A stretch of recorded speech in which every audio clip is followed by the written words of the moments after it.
It has been a week since we called for a community quarantine.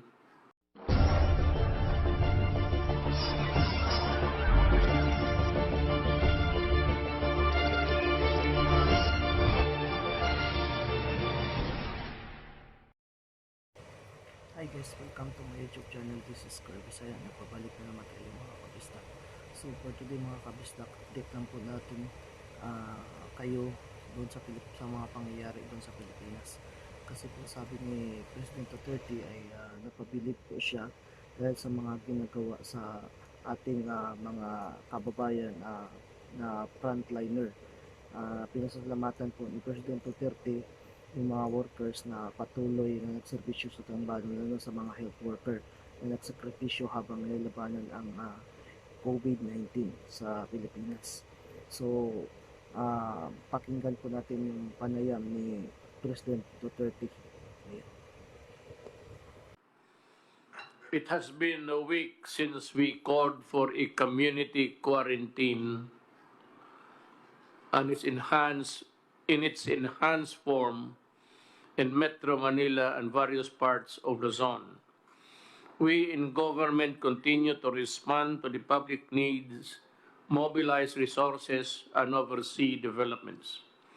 We are also addressing the COVID-19 pandemic challenges confronting our nation.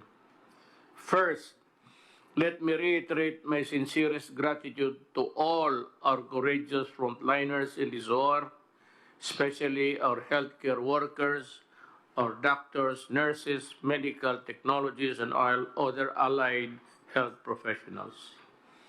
Maraming salamat. Asahan niyo ang suporta ng inyong gobyerno. I am saddened by the news that the virus has claimed the lives of our doctors along the way. Lahat po sila ay bayani. And not only that, talagang bumilib ako. Bihira akong sumasaludo ng tao.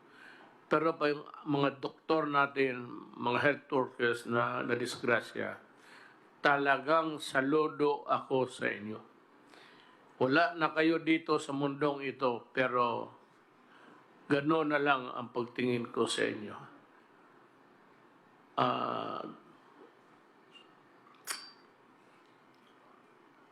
To the able officials and staff of the Interagency Task Force on Emerging Infectious Diseases, thank you for staying on top of the situation.